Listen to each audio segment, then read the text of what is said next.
They mad you played in their faces. Yes, sir. Let me say it louder. For my chosen ones in the back. Listen, family. They mad you played in their faces. I need somebody to drop in the comments and say, it was all an illusion. Yes, sir. Make sure you drop in the comments, family, and say it was all an illusion. Anybody seen the movie called The Illusionist? All right. I'm not going to say one of my favorite movies, but I definitely will say it's a good movie that I would put up there with the greats, right? Like, I really like this movie because of how it was laid out, the orchestration, the moral of the story, all right? And, of course, y'all know your boy likes some magic, right? But anyway, the movie was about this guy who appeared on stage to be doing magic, right? He performed this in front of the higher ups, monarchies, boards, people who were above him in terms of economic status, right?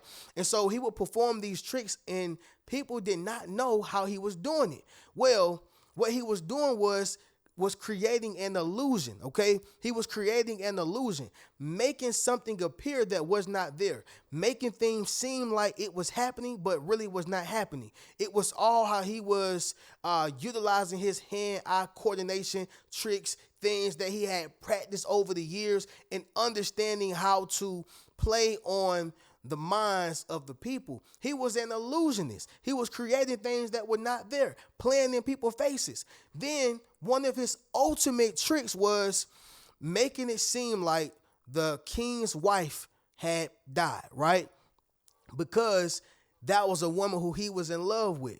And so by the time they found out that it was all a trick and that the woman who, the king was married to and he was living his best life with her, they were all pissed off at the end of the movie. Why? Because he had played in their faces, but he did it to regulate. He did it to even save her from abuse. He did it for good reasons. He played in their faces. He didn't use force. He didn't use, mass destruction. He didn't try to destroy anybody. He just created an illusion, all right? Anybody seen the movie called Now You See Me, Now You Don't? Same thing. I believe they got like 1, 2, 3 versions of it. Like, they got Now You See Me, Now You Don't, 1, 2, and I believe they got 3 too. But anyway, same thing. These group of individuals who are creating an illusion, all right? They take selfish, rich individuals, people who's all about themselves, and they make them send money to people who actually need the money, all right?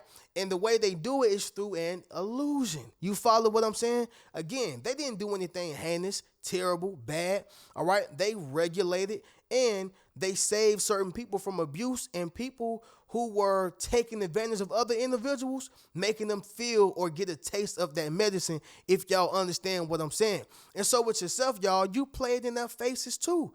You ain't do it literally, but you had to regulate. You saved some people from abuse. You saved yourself from abuse. You had to do certain things without using physical force. You follow what I'm saying?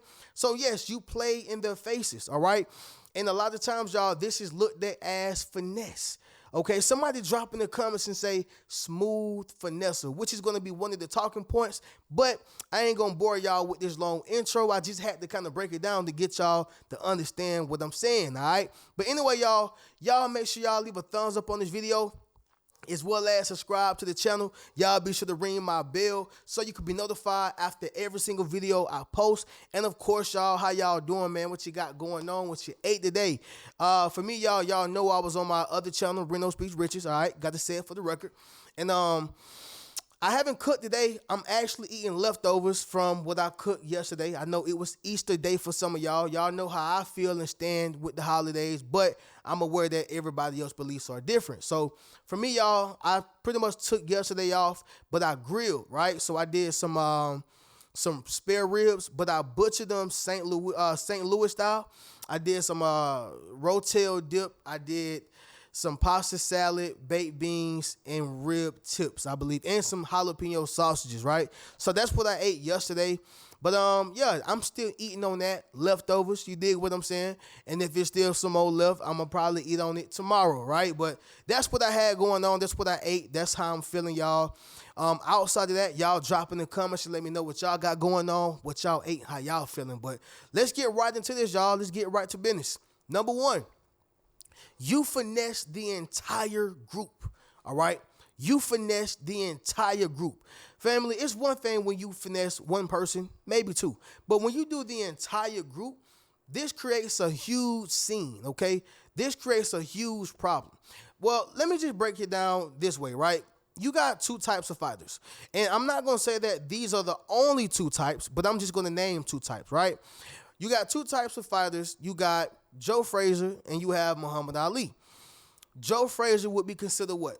A pressure fighter. He coming through. He don't care how many times you hit him. He gonna bob and weave, but his ultimate goal is to wear you down with the pressure that he's going to apply on you. He got cardio, he got muscles, he got power, he got some speed, moderate speed, and he has technique.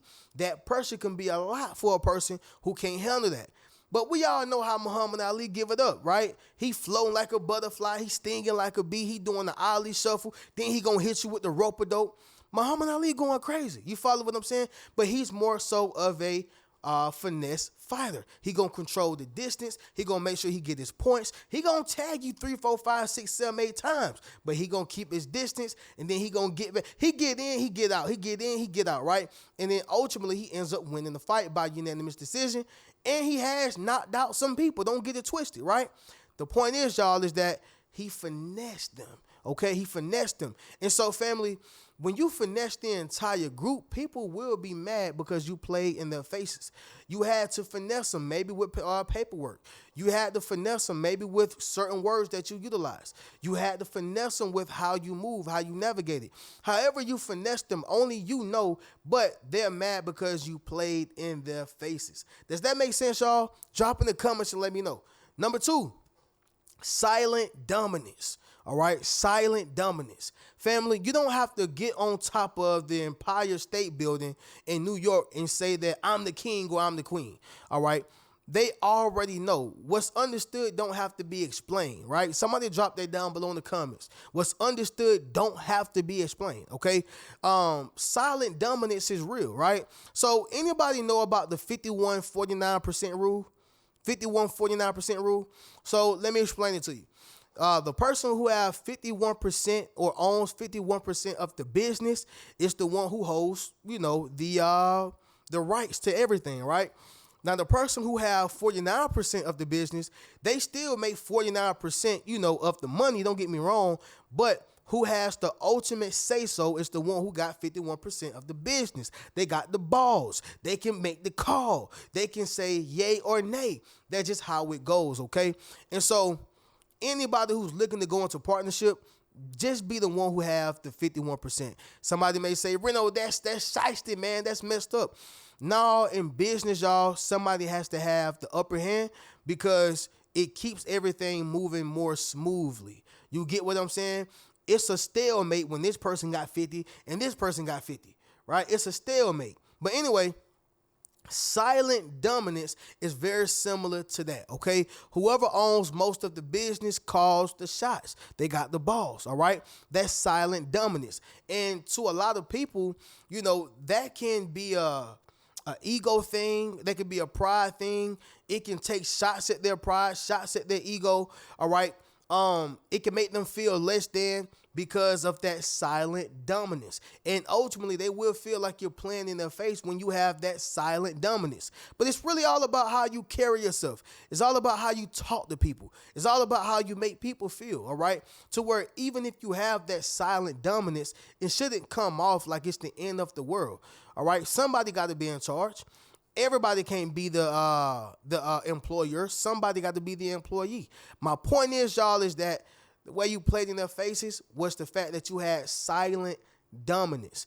It was already understood, okay? It was already understood. You didn't have to say anything, and that's what they did not like, your silent dominance, all right? Number 3, everybody knows, okay? Everybody knows. So let's just say someone loses a fight, but no one knows about it, okay? Versus that same person who lost a fight, but the entire school seen it, the whole family seen it, their friends seen it, social media seen it, right? We live in a different time where when somebody get in the fight, here come the cell phones. You finna see cameras, you finna see flashes, you finna see all that, right?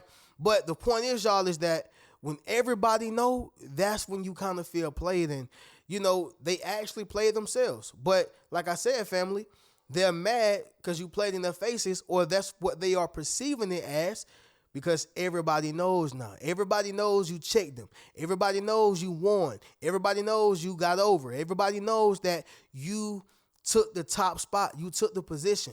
And that is what's embarrassing for them. Shame is something serious. Somebody drop that down below in the comments. Shame is something serious. Number 4, y'all. The what ifs are killing them. All right. The what ifs are killing them. Anybody ever been inside of an argument where you lose, or you start thinking about things that you could have said to help you win the conversation or the argument or the debate, right? Like, you ever been there, y'all? Drop in the comments and let me know. But you go through this thing called, the what ifs. Like, what if I would have said this? Or I could have said that, or I should have said this, or that right there would have gotten me more recognition, or it would have won the argument, or whatever the case was, all right? The what ifs are killing them. That's why they feel like, you played in their faces, because they're thinking about, what if I did this? What if I said that? You follow what I'm saying, y'all? Drop in the comments and let me know. Number 5, the last thing is going to be this right here. The me first complex, okay? The me first complex. They want to do it first. They felt like it should have been them. They felt like they should have been chosen. Let me break this down even more. So hypothetically speaking, let's just say you were the first one to wear suits and Air Force Ones, all right? You were the first to wear suits and Air Force Ones, which I believe that it's a dope combination when you got the tuxedo or the suit, right? With the tie, whether it's a bow tie or actual tie, whatever, but it's a suit and some forces. I always thought that was dope. You follow what I'm saying? But yeah.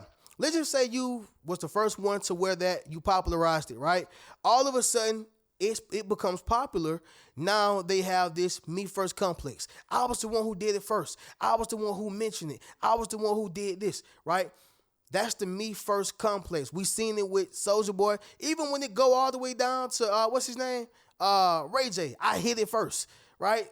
I get it. It may be a dope song for some people, but that's still the me first complex. You follow what I'm saying? And I believe he made that song about Kim Kardashian, basically trying to remind people that, hey, I did it first now. You know what I'm saying? But that's that me first complex. But anyway, y'all, they mad you played in their faces. Let's do a recap and then we'll get up out of here. Number 1, y'all, you finessed the entire group. Number 2, silent dominance. Number 3, and I'm going to tell y'all something about silent dominance, y'all. It hurts worse because it's nothing more than realizing that a person is above you, more dominant, stronger, or in a higher position, but they don't even say nothing. Maybe it's subtle smirks they make, subtle smiles they make, subtle things they say, but they don't always just go into, I'm the boss, and go into King Kong mode. So that silent dominance can be tough. Number 3, everybody knows what happened, y'all. Everybody knows.